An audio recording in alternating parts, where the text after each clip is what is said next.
un bono de $7.500 para la reconstrucción de vivienda y un bono de $15.000 para la construcción de vivienda para aquellos que han perdido todo.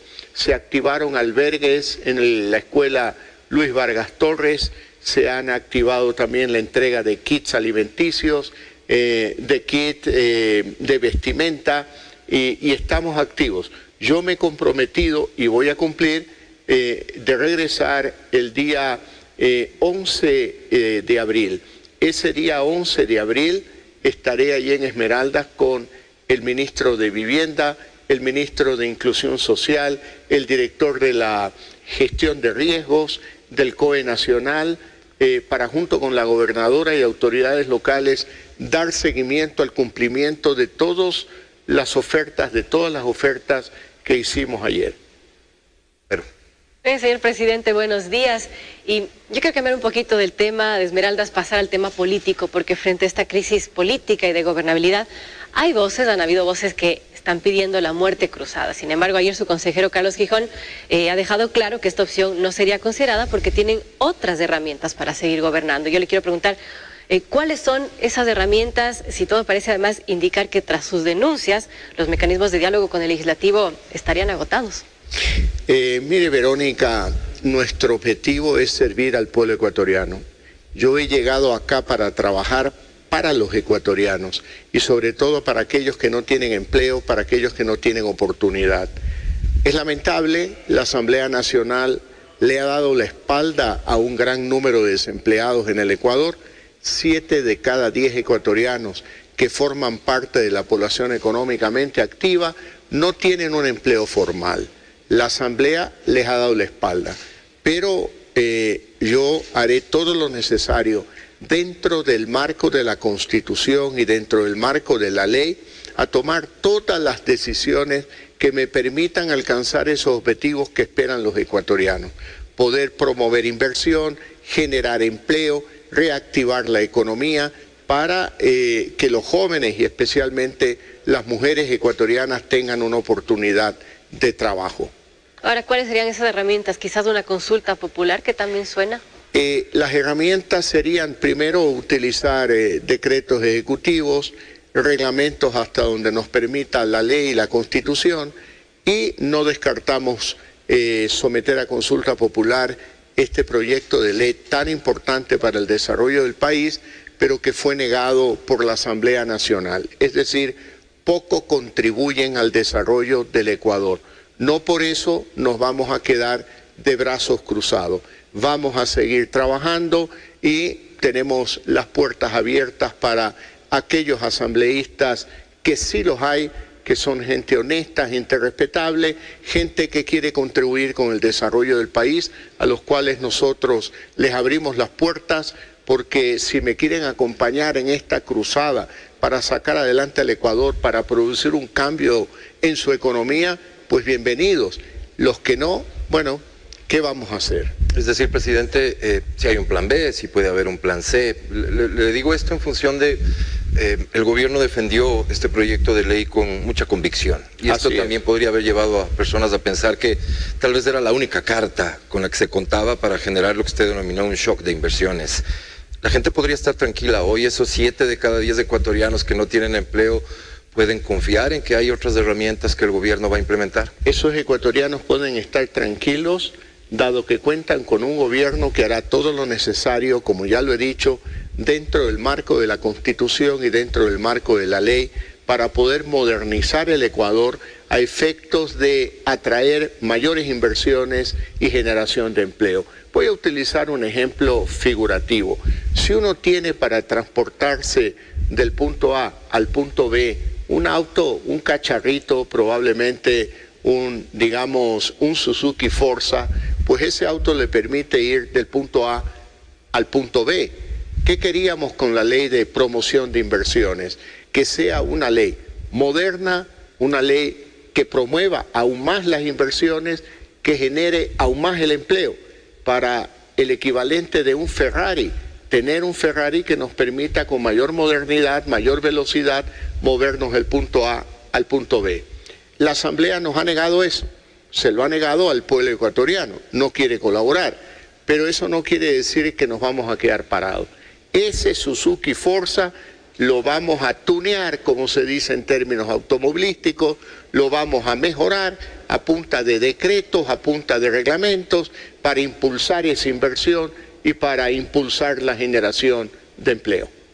Señor presidente, en esta misma línea, tomando en cuenta que la ley de inversiones fue negada y archivada por el legislativo y quizás la ley laboral, las reformas laborales podrían correr la misma suerte en el legislativo, ¿usted va a insistir en enviar a la Asamblea estas reformas laborales?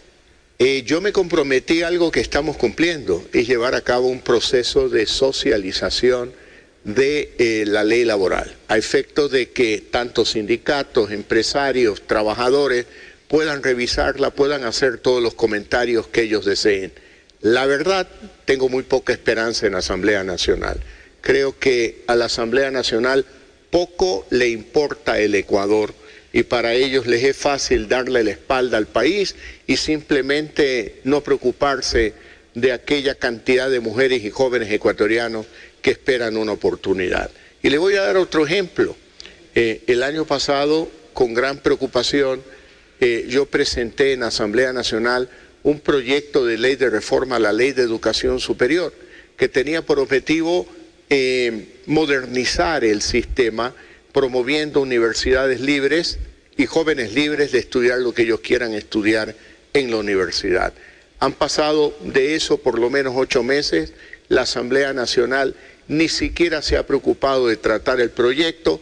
Ahí está otro ejemplo de la manera en que la Asamblea trata a los ecuatorianos, dándoles la espalda, simplemente preocupados de las broncas y de las peleas internas y personales entre los políticos dentro de la Asamblea. El gobierno, mi gobierno, va a buscar mecanismos nuevamente constitucionales y legales para ver la manera de eliminar la CENESID, cumplir así mi compromiso con los jóvenes ecuatorianos y eliminar estos exámenes tortuosos de ingreso a la universidad y promover una mayor cantidad de cupos en la universidad para que puedan estudiar lo que ellos quieran, no lo que quiera la CENESID. Así que seguiremos trabajando con mucho entusiasmo, con mucha dedicación, tomando aún fuerza frente a la adversidad de una asamblea que no ha querido realmente preocuparse por el desarrollo del país. Presidente, un hecho inédito. El presidente de la República, más allá de una declaración, ha decidido ponerle su firma a una denuncia sobre hechos de corrupción. Ha decidido enfrentar la corrupción con su firma. Esto, según he podido percibir, ha generado un amplio apoyo de muchos sectores, presidente, pero también traerá seguramente inconvenientes. Del otro lado están asambleístas que algunos de ellos, o entre ellos está quien ni más ni menos daba charlas de cómo se debería robar bien. Me imagino que su expertise le permitiría, o en ese manual constará pues el hecho de no hay que dejar evidencia. Presidente, ¿se podrán demostrar estas denuncias de corrupción? Es algo que hoy se pregunta la ciudadanía. Hemos dado el primer paso. El primer paso es denunciarlos con nombre y apellido, presentando una denuncia ante la Fiscalía General de la Nación. Ya está en manos de la fiscal dar los siguientes pasos necesarios para probar esos actos y para que las personas que hayan incurrido en esas actividades ilegales sean sancionadas de acuerdo con la ley y de acuerdo con la Constitución. La verdad que a mí me ha sorprendido porque todos en el Ecuador, muchos dicen la corrupción se lleva muchos recursos del Estado, y eso es verdad. Lo hemos podido constatar a lo largo de estos 10 meses de gobierno, como pequeños actos de corrupción o indelicadeza consumen recursos del Estado que deberían de ir a atender las necesidades de los ciudadanos. Pero en todo caso, como le digo, mire, yo no quiero distraerme de lo esencial, preocuparme por la economía de la familia ecuatoriana, preocuparme por la generación de empleo de las mujeres y de los jóvenes ecuatorianos que claman una atención. Y bueno, si la Asamblea les ha negado una oportunidad, este gobierno va a insistir y va a buscar la mejor alternativa para proveer de ese empleo y de esas oportunidades para quienes hoy no lo tienen. Pero discúlpame, presidente, sin embargo, y estoy seguro que la mayor parte de la ciudadanía lo que quiere es a su gobierno trabajando para resolver sus problemas, pero insisto, este es un hecho inédito. Hay un acto que hay que reconocérselo, en principio a usted, presidente, al gobierno, y va a traer cola. Y la gente quiere saber hasta dónde está dispuesto a llegar el presidente. Aquí estamos listos para poder enfrentar esa realidad. El primer paso ya lo di, nadie creyó que iba a determinar los nombres de aquellas personas que piden prebendas y hasta compensación económica a cambio de apoyar un proyecto de ley como el proyecto de ley de atracción de inversiones. Hemos dado ese paso, como hemos dado también otros pasos relativos a datos que son evidentes, casos evidentes de evasión tributaria y de lavado de dinero, porque yo le quiero decir a todos los ecuatorianos, la información del impuesto a la renta de cada ecuatoriano que paga impuesto o que debiendo pagar no lo hace, está en la página web del SRI. La información de pago de impuestos del SRI está en la página web del SRI. Ustedes, terminado este programa de televisión o de radio, pueden poner, por ejemplo, mi nombre, Guillermo Lazo Mendoza, y ahí automáticamente le aparece el historial tributario mío de los últimos 15 años, tanto en impuesto a la renta como impuesto a la salida de divisas. ¿Qué hice yo en el fin de semana? Ver un caso muy concreto de una persona que dice ser emprendedor, que dice tener conciencia social y que cuando nos damos cuenta, en 15 años de trabajo como emprendedor, ha pagado solo $3.000 de impuesto a la renta y ha pagado el triple en impuesto a la salida de divisas, demostrando claramente que lo que envió al exterior es 10 veces lo que ganó en el Ecuador. ¿Se refiere a Javier Herbas? Entonces, yo creo que las autoridades tienen la obligación de iniciar procesos de fiscalización para ver estas inconsistencias. Me refiero al caso de Javier Herbas, que también lo puse por escrito.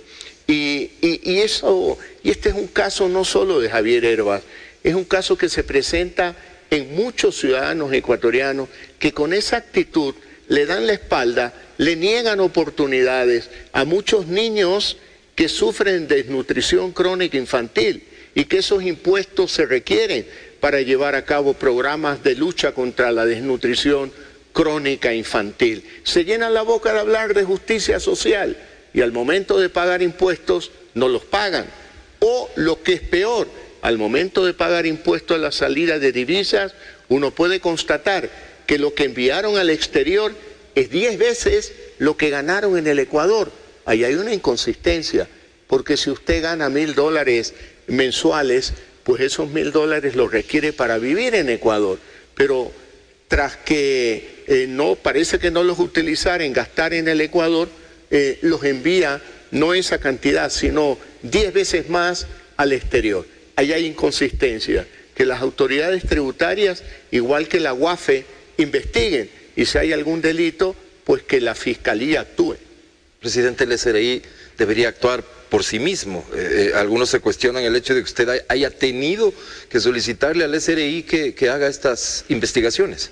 Sí, desde el primer día de gobierno a la directora general del SRI le planteé, no con nombres y apellidos, pero sí casos, parámetros, de alguna manera, maneras de actuar que son similares en muchas personas y que usted con herramientas como Big Data o inteligencia artificial puede llevar a cabo acciones efectivas contra todos aquellos ecuatorianos que ganando dinero, que debiendo pagar impuestos no lo pagan y que el SRI debe modernizarse y llevar a cabo procesos modernos que permitan cruzar, por ejemplo, la información del patrimonio que declara una persona, y esa sí es información confidencial que permanece en el SRI, con sus ingresos, el pago de impuestos y el impuesto a la salida de divisas que le determina qué cantidad de dólares han enviado al exterior.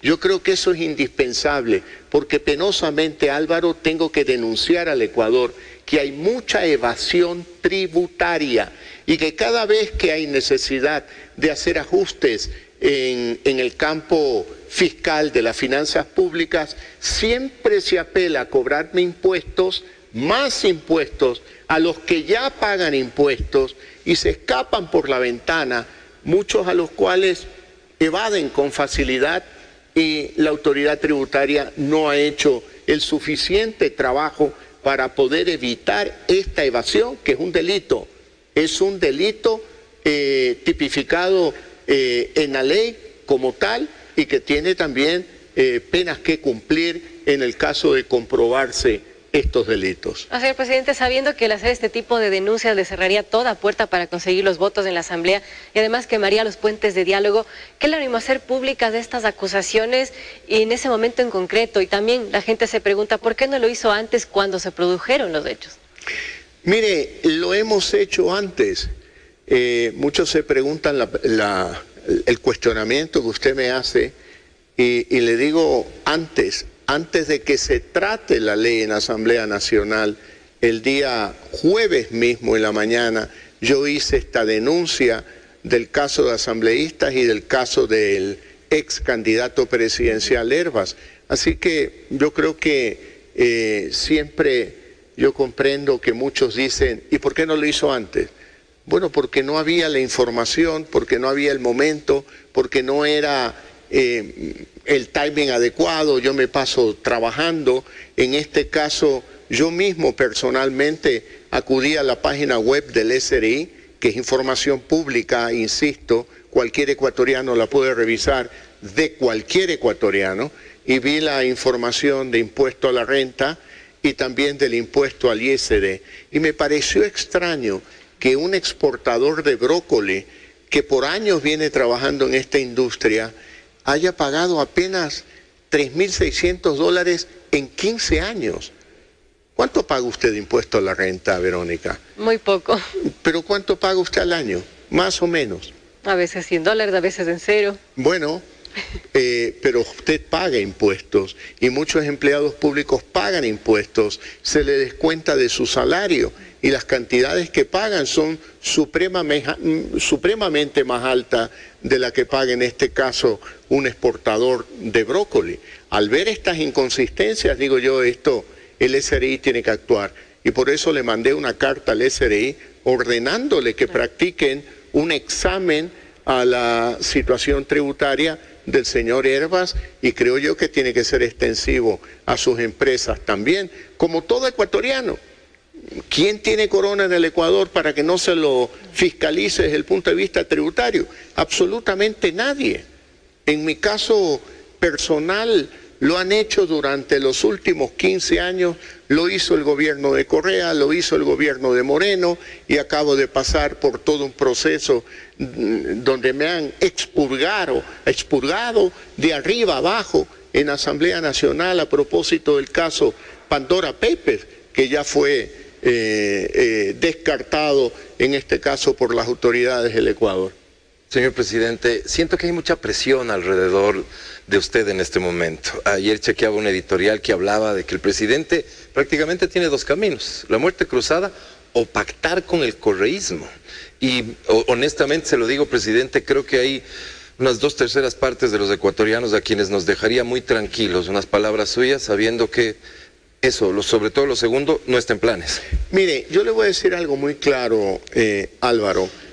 Siempre lo dije como candidato: gobernaría con decreto ejecutivo, con reglamentos a las leyes. La actitud de la Asamblea Nacional al no tratar la ley de comunicación, al no tratar la ley de educación superior, al no tratar la ley de seguridad, al no tratar la ley de económica urgente de finales del año pasado, al negar la ley de atracción de inversiones, ya son 5 claras razones. Que solo le han negado uno, presidente. 5 leyes que hemos enviado a la Asamblea Nacional, una negada y el resto no tratadas, demuestra claramente que a la Asamblea Nacional, salvo honrosas excepciones, que sí las hay de algunos asambleístas serios, patrióticos, en la mayoría no les importa el Ecuador. Le dan la espalda al Ecuador, lo único que le interesa a ellos es negocios personales, intereses partidistas, egoísmos, vanidades o celos. Y lo que me demuestra a mí es que debo de gobernar de aquí en adelante sin considerar que existe la Asamblea Nacional, porque es evidente que lo que ellos quieren es bloquear al gobierno nacional. Ahora, hay alternativas y hay caminos. Uno de aquellos es la consulta popular, que la estamos trabajando, a la que me voy a dedicar de manera especial esta semana, y someter a consideración del pueblo ecuatoriano lo que la Asamblea Nacional se ha negado a tratar consistentemente en los últimos 10 meses. Ahora, a la pregunta suya, Álvaro, en esto tenemos que ser claros y frontales. ¿Quién elige a los asambleístas, Álvaro? ¿Y los ciudadanos? El pueblo ecuatoriano, los ciudadanos. La Asamblea Nacional tiene una conformación determinada sobre la base de las elecciones en las que participaron los ciudadanos.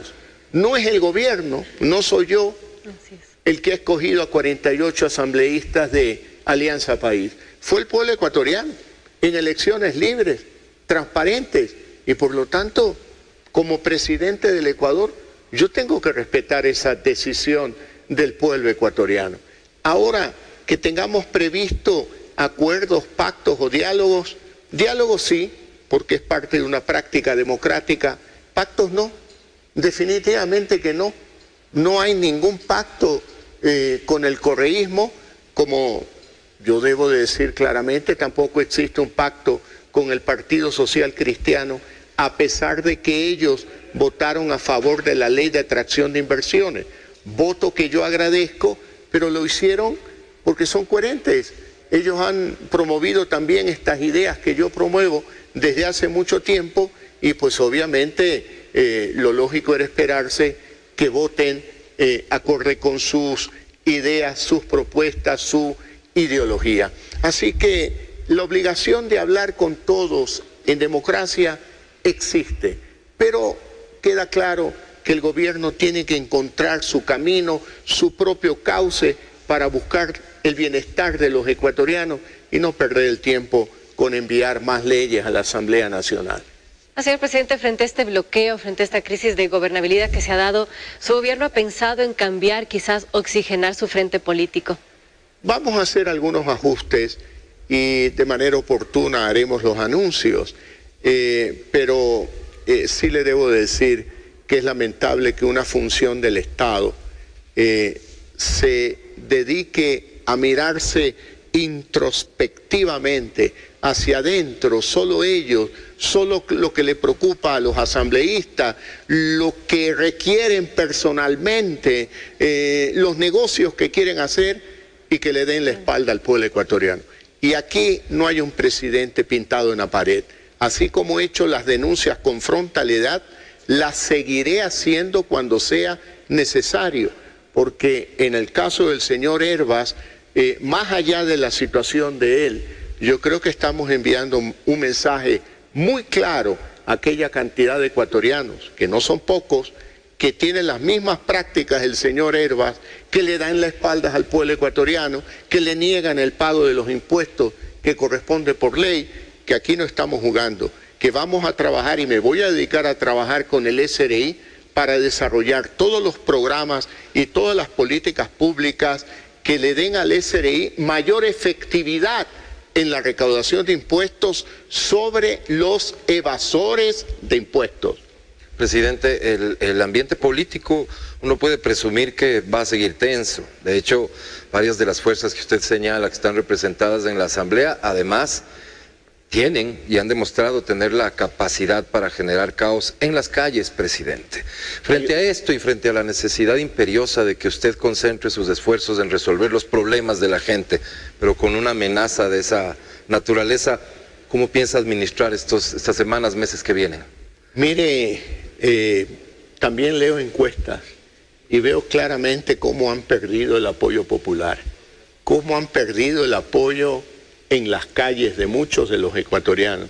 Usted ve que no hay ninguna manifestación importante en los últimos meses en el Ecuador. Yo seguiré trabajando por el bienestar de la familia ecuatoriana. Seguiré pensando y recordando a aquella mujer ecuatoriana, madre soltera, madres abandonadas por sus esposos, a cargo de 1, de 2, de 3, de 4 hijos, que cumple la doble función en el hogar de madre, de padre, de buscar recursos económicos y a la vez darse tiempo para educar a los hijos, que se levanta de madrugada para preparar algo de desayuno, para vestir a sus hijos para que vayan a la escuela. Ella va a su trabajo y llega en la noche a preparar la cena, a ayudar a hacer la tarea de los hijos. Es decir, es un trabajo muy sacrificado.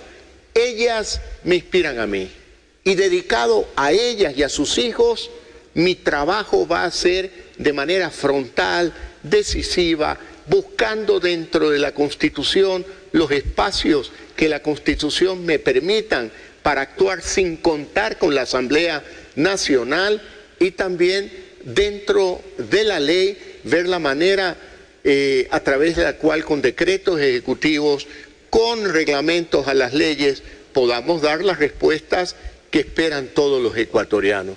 Así que a eso nos vamos a dedicar en los próximos meses y bueno, hay un dicho popular que dice, para pelear se necesitan 2. Si la Asamblea quiere pelear, bueno, que se busque alguna otra persona porque yo estaré ocupado en atender las necesidades de los ecuatorianos. Queridos amigos, me hacen seña de que ya terminó el tiempo del programa. Darle un dato, presidente, para que usted siga entusiasmado en estos diálogos con los medios de comunicación. En 7 de cada 10 vehículos en movimiento en el país se está escuchando una estación de radio. La capacidad, el alcance que tienen estas conversaciones en un horario pico como el que se transmite en los días martes, le permiten a la ciudadanía estar al tanto de lo que se necesita saber, de las respuestas de su presidente a las interrogantes de la prensa. De mi parte, gracias por atendernos. Muchas gracias, Álvaro. Gracias, Verónica, por haber participado en este diálogo. Y a todos aquellos 7 de cada 10 ecuatorianos que están en su auto escuchando la radio, Guillermo Lasso, el presidente de Ecuador, les envía un saludo y tengan mi compromiso, que yo dedicaré todo mi tiempo a buscar la manera de solucionar los problemas del Ecuador, a buscar la manera de generar bienestar para los ecuatorianos, a promover inversiones a pesar de que nos negaron una ley y a generar empleo, que es lo que requiere principalmente la mujer y los jóvenes ecuatorianos. Hasta el próximo martes. Muy buenos días. Gracias, presidente. Gracias, Verónica. Gracias, Álvaro. Gracias, presidente. Gracias, Vero. Gracias. La revista de Opinión Democracia agradece a las siguientes marcas. Inicio de espacio promocional y publicitario. Francisco el Toro Acevedo, Miguel el Kaiser González y Daniela la Cabra Torres no son apodos de futbolistas, sino de grandes emprendedores de nuestro país que se han ganado sus nombres a punta de esfuerzo y trabajo duro. Todos ellos eligieron la nueva Rich TX de Dongfeng, una nave con un potente motor de 2.4 litros, 137 caballos de pura fuerza y calidad